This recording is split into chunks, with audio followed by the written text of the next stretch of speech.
Welcome to episode 4 of Bones Knows Without Bones. Woohoo! Right, Mr. Greg, what we got on the docket this week? Man, we got starting some social media news. Can you believe it? So, on the 30th of October, Facebook removed the verification badges. The verification badges on business pages and organization pages. interesting. The little grey tick that everyone kind of like, oh, you need that to be verified. Yeah, and then you had a blue tick, which was meant you're even more verified. Yeah, so Facebook, they put this in 2015 just to show that businesses and that organizations were authentic. Okay. But they've now removed it as of last week because they realized it's actually causing more confusion than it was helping people. Why were people confused? A lot of people really knew what it meant. Right. Or they'll just say, oh, am I verified? Am I not verified? Am I chasing a grey badge that was already appeared on my page? And maybe with the purchase of Instagram as well, then you've got the blue tick yeah. verification there system as well. Maybe You that's can be something. verified on Twitter as well. Like a lot of people chase the word verified on social media. But the fact that they've obviously they've purchased Instagram, more and more of Instagram's functionality is coming into Facebook. Maybe there's just a point there where we're like, well, we've got ticks, Yeah. and they got ticks. They got ticks. No, we got grey ticks, but we both got blue ticks. What are we going to do? Yeah. And because I imagine that Facebook really want to get to that point where they've got kind of verified users and people are using it as an influencer platform more Exactly. than just Instagram. But so all the business pages the last week or so, I've had when you go on them, I've had a little warning if you're an admin on the page just saying this is going to disappear, this badge is going to disappear, but it doesn't mean you're not a real organization or a real business. I wonder if it's a precursor to them getting rid of likes. Like the whole conversation of getting rid of Instagram. What do you guys think about getting rid of likes on Instagram? I see the pros and cons of it. I see the pros in that, it probably is going to help people that constantly live to chase like. I know people that, back in the day would post on Instagram and be generally heartbroken that it's only had like 2 likes. And it's done something, it's done damage to them. Like it really has hit their confidence. Yep. So I do understand, especially for kids today, who chase those likes. I do understand, the pro of doing it. The bad side of it is, it is also a way to measure success and analytics, but you can still see them yourself in your account, yes. but other people can't see them. Yeah, so I won't just be looking at a post and being like, oh, they've got 5,000 likes, they're a real thing. Yeah. But as a company, I'll be able to see, oh, we've got 5,000 likes. How about you? What do you think about getting rid of the likes? I think it's good. I think there's a lot of positives to it. I think it's going to help reduce clickbaitiness. Effectively, it's going to reduce that kind of spamming for likes, pumping out loads and loads of posts just looking for likes essentially and really clickbait titles. I think it's going to drive more quality content because your content's going to have to be quality to grab that attention at the beginning. You're not just going to have people go, oh, that's a post with 5,000 likes. That's already had likes. Yeah. So I'm just going to like that as well, or 10 of my friends have liked that post, so I'm not even really going to look at it. I'm just going to like it as well. Sure, which happens a lot. Yeah, because I just want to be in on that group. You don't want to miss out on that thing. So I think it's going to drive the quality of the content. And I think that's what they're looking at it to, secure the long-term future of their platform. Do you think it will hurt organic engagement, though, for that same reason? Because I don't know that my friends have liked it. I might not then click on it.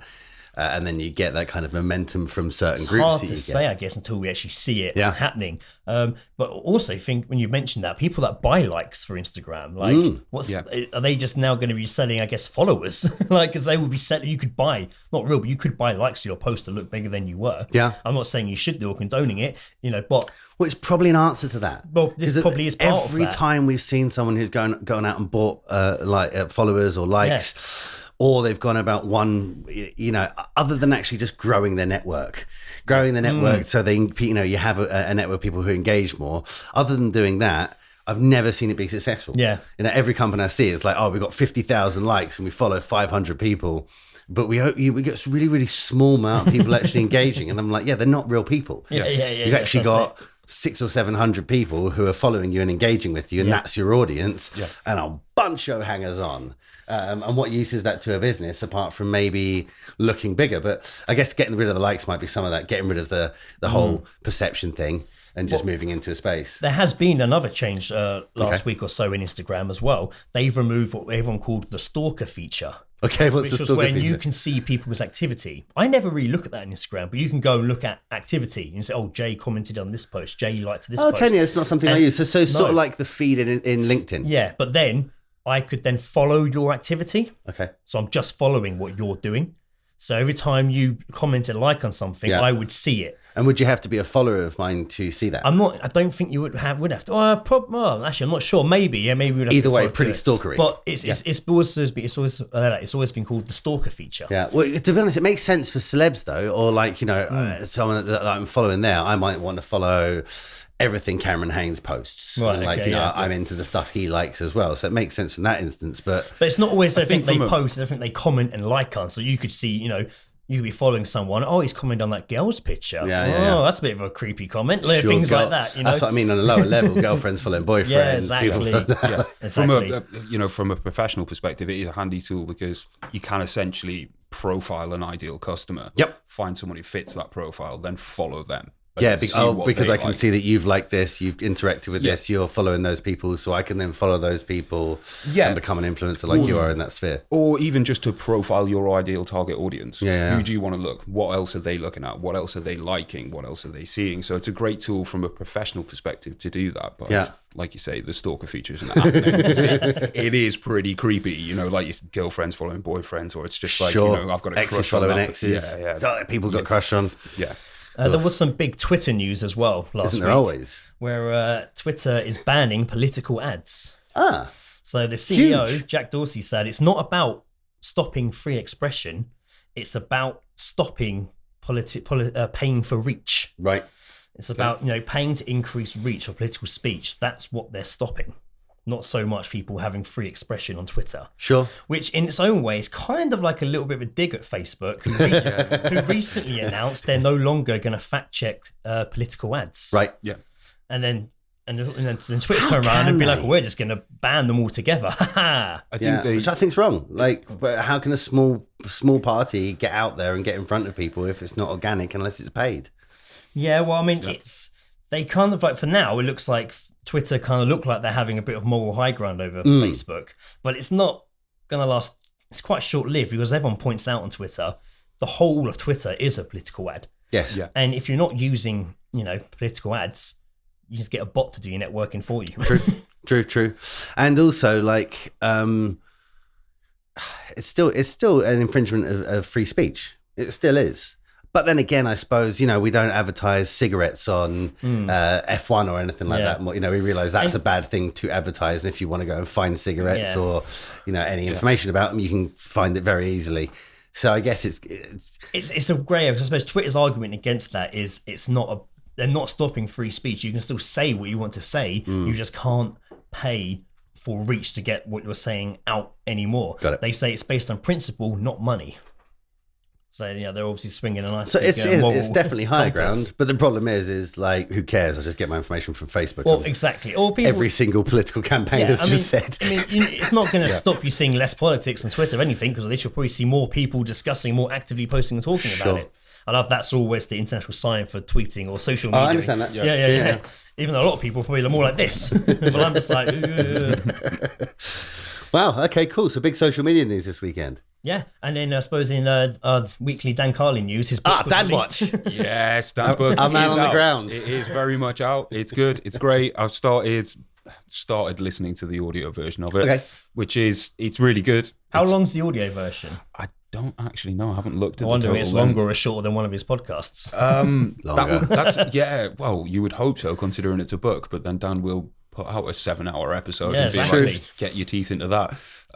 But it's great. It's slightly unusual because he's so used to listening to Dan through his podcast where he goes off on a lot of tangents. Like freeform. Yeah, Okay. but these tangents add a lot of value to what he's talking about. It's to give context, it's to give background historical from a different time period. Or And he's something reading like the that. book as well, so it's always different. But it is him reading it? Yeah, it is him reading it, Great. which is fantastic. It'd be There's weird if it wasn't. Wouldn't it? I'd struggle to listen to his content Yeah. through another voice. Unless it's a killer voice actor. Yeah, that's bring in Johnny Impressionist, Depp. like- yeah. yeah. Someone who can do a really good Dan Carlin impression, then I might be able to pass it. But you can tell it's been editorialized, with it being a book. There's a slightly different flow. It doesn't quite have those tangents in it. It's along the same topics. I was going to It's the ask. same Well, I background. actually know what the book's about. Is it about American history, or is it Is it about It's something else? hypothetical apocalypses, basically. Right. So he goes through different apocalyptic scenarios. Wow. And kind of, takes inspiration from history of how course it to does. go down and stuff like that. Wow. Don't want to give too much away. I definitely Spoilers. recommend anybody going and sort of reading this. It's something that someone spoiled for me, I'd be very upset about. So, I'm applying that to the rest of the world. But yeah, it's definitely worth a listen to. It is slightly different in tone just because it's been through a book editor. Yeah, Sure. of course. So you do get a sense of that if you listen to a lot of Dan, but it's the same great quality, basically. I think it's a tough thing with all podcasters though, is we get really like comfortable with how we hang out with them, and as soon as they go and do something else, it's like yeah. It's why I really enjoy, say, Kevin Smith on a Joe Rogan podcast, because it's a type of interview I don't get, because Kevin Smith's a guest as opposed to every podcast he has, he's more of the host, and lots of time it's him and he's playing the other guy. Like he's playing the silent Bob to whoever, Ralph Garman or obviously Jamies or whatever. But having him on other shows, I really enjoy, because it's actually something I don't see from his content. But for someone like Rogan or Dan Carlin or the podcasts I listen to and I'm used to it like that, as soon as there's a slight change there, I'm like, whoa. But I'm still listening to it. It sounds like he's reading. Like it doesn't feel the same. And you get so used to someone and like how they talk. So obviously it's different when you're reading it, even if you wrote that. Yeah, because essentially he's reading from a script. It's a very well written, very extensive script that hits all the points that he wants because he wrote it. But it does have that slightly reading from a script feel to it. I'd love to see the ratio of sales from people that bought the book to read the book and those who got the audio book. Because if you're already a fan of his, you're more than as a podcaster, you're more than likely going to go down the audio book route, right? Yeah, you're already used to the medium, right? Used to the, unless you don't listen to audiobooks, you just podcast, and you don't have like an Audible setup or anything like that. I am kind of one of those people because I really have trouble making Audible work. Basically, I have to make Tony download the book for me. By his nose.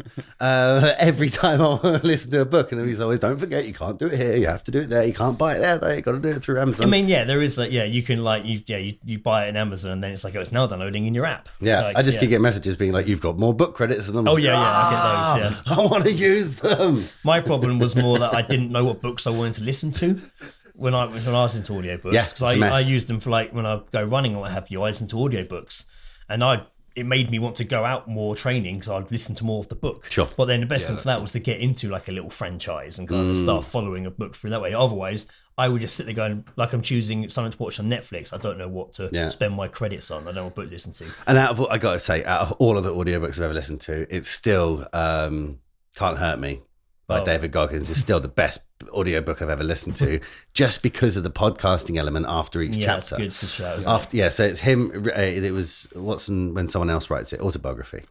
Yeah, but it goes. No, it's a biography, and then autobiography is when you write it.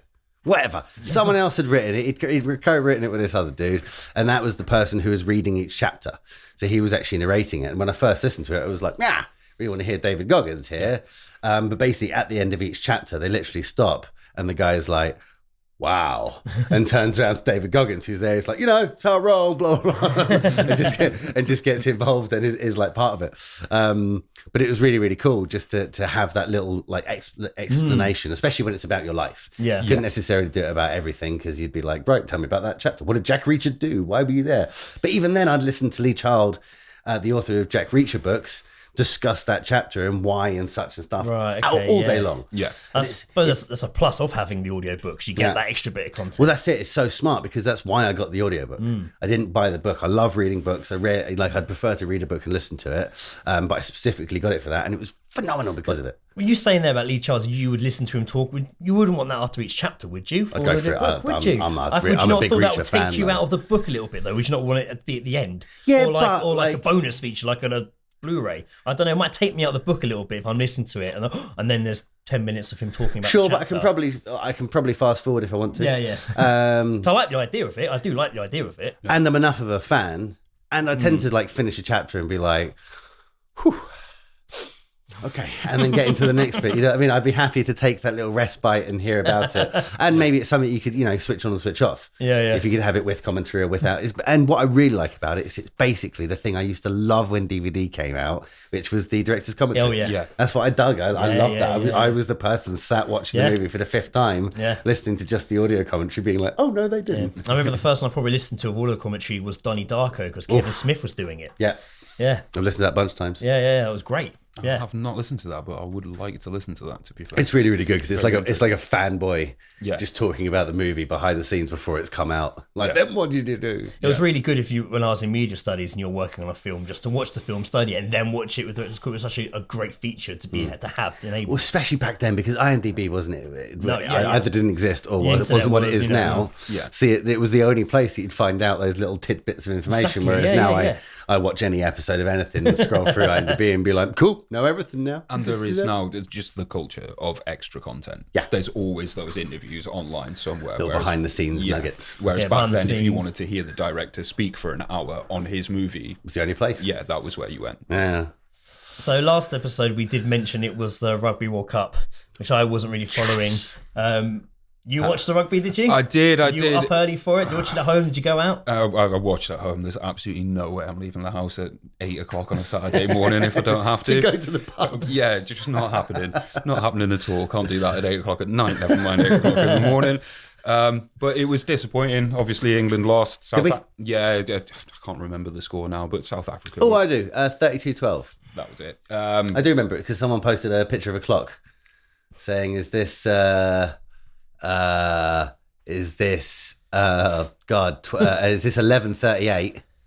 Or what does everyone else see? And it's 32-12. Yeah, fair enough. Very nice. 11:28, sorry. But yeah, we were from pretty much the first minute we were behind. Realistically, we didn't look like we were ever really going to win the game. We kind of got close a couple of times to getting level, but South Africa were just better. They dominated the scrum. Yeah. Their pack just absolutely dominated ours, and they're on the front foot from the word go. So very disappointing. Just thankfully, I'm not Rupert, who's got a South African wife. So It must be a hard house right now. Hard place to live. I wasn't out that day until like the evening. I went for a curry with some friends about 7, 8 o'clock at night in Surburn, and a load of rugby fans came in who obviously been out all day and took up like 50% of the Oh no. They were okay. They were, they were pretty well behaved. They were just loud and having fun. And there was the odd napkin that flew over my head, and they were like throwing stuff. But they'd obviously been out. But they were in and out before we were done, so they didn't hang around. Well, yeah. Just quick feed they back were on the in. drink. About 20 of them shouting, screaming, and back out. But they obviously have been out, I guess, all day. yeah.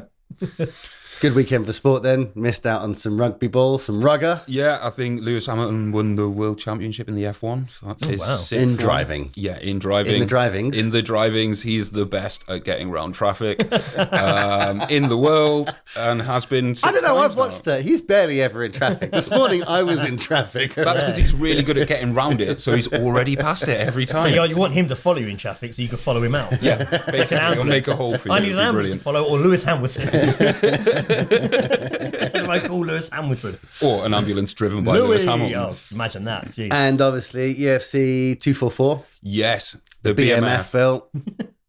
It was fun. You watched the main event as well, haven't you, Jay? I did. Yeah, only. What did you think? Solo.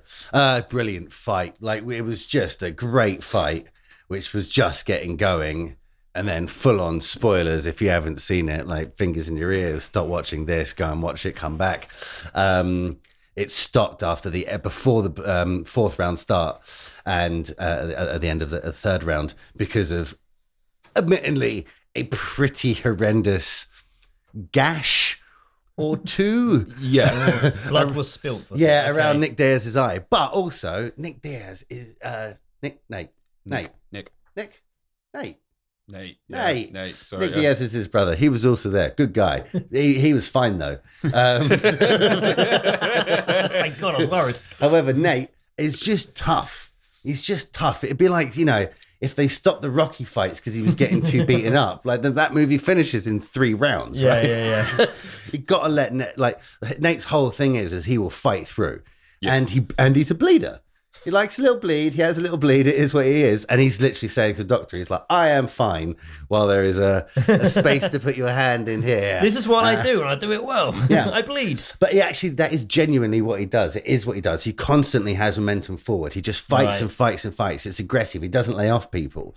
Where that really comes into its own, the 4th and 5th round. Yeah. When people are like, I just can't stop this thing coming at me. Yeah. And that's when, and he even said in the post fight, that's where, I was waiting. I hadn't put everything into it yet. I was waiting to start going 4th and 5th round. And that is genuinely what he does. Yeah.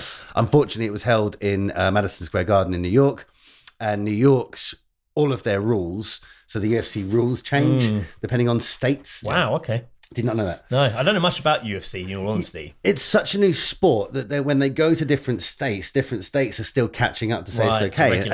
Exactly. Yeah. And New York being New York, and Madison Square Garden being the home of boxing for so long, still have relatively boxing-esque kind of rules. So their doctors are coming in, looking at that and being like, you have to go to the hospital, because if that kind of cut happens with a big old boxing glove, we've got to get him to the hospital right now. That's really, really bad. But with an elbow, a little sharp elbow, here you go, a little sharp elbow, something like that, cuts happen. So literally Joe Rogan even made a real big dig in his post-fight, where he's literally saying post-fight to Jorge Masvidal, who won the BMF belt, the bad motherfucker belt. Great belt. Not a real belt. No, I remember saying. These are not titles, right? Yeah. These are just two of the baddest people on the planet who are like. He wouldn't have that on his credit card as a title, no. No, probably you would, personally, but it wouldn't be official. But they had The Rock, so The Rock was the one giving the belt. Right. Very rare for The Rock to be involved in anything. He's there, and then he's had to give the belt to a decision where they just cancelled the fight, essentially. Well, he's doing a film, isn't he, The Rock? I saw a headline, I've not read the article, that he's working on a UFC film. It's a biopic of someone. I have to fact check who the person is, but it's based on a fighter who's doing a biopic. Brilliant. Yeah. That's all I know. I just saw the headline. Cool. I should have actually looked it up, but I saw Hopefully the headline. The Rock yesterday. is playing Brock. I don't know if he's even acting in it. I think he's just getting producing it made. Right. I think he's getting it made.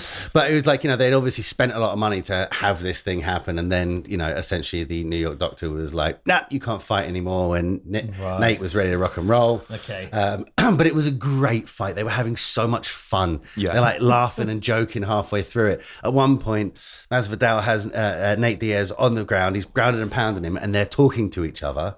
and Rogan could hear it, and he's saying it, and they're being like, we need a baddest motherfucker here. We need a baddest mother while they're fighting, and they're both saying that to each other. So it's not like, how's the missus? You know what? She's all right. Yeah, she's well. How's your kid?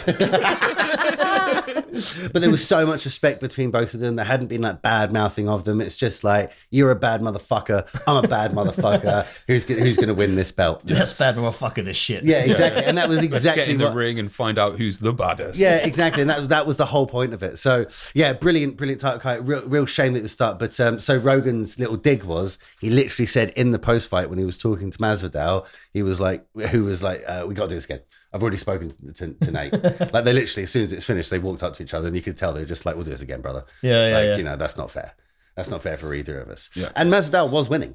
Right, yeah. But who knows what happens in those last two rounds when it's Diaz. So yeah, literally in that post fight, Joe Rogan was like, cool, well, let's do this in Vegas and we'll see you next time. Because in Vegas, they're not going to stop the fight. Yeah. They're not. Those doctors know much better than to stop the fight.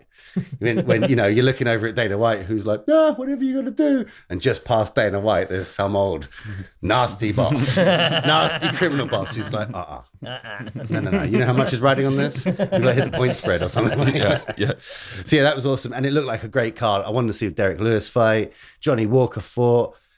Just great people in that card. So how was the rest of the fight? It was really good. Derek Lewis fight that's definitely worth a watch. I can't pronounce or even remember the Bulgarian guy's name who was fighting, but that was a good fight. They're two heavy hitting heavyweights going at each other, and they're big boys who can take some punishment as well. So it's definitely worth a watch.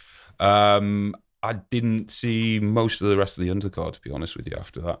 So, something to watch this week, and we can talk about it next week then. Yeah. And also, there's a bunch of good fights happening soon. Yeah. The really interesting thing about the BMF belt is that Conor McGregor posted just before the fight, or the lead up to the fight, that he had confirmed, it hadn't been confirmed, but he was going to fight in January.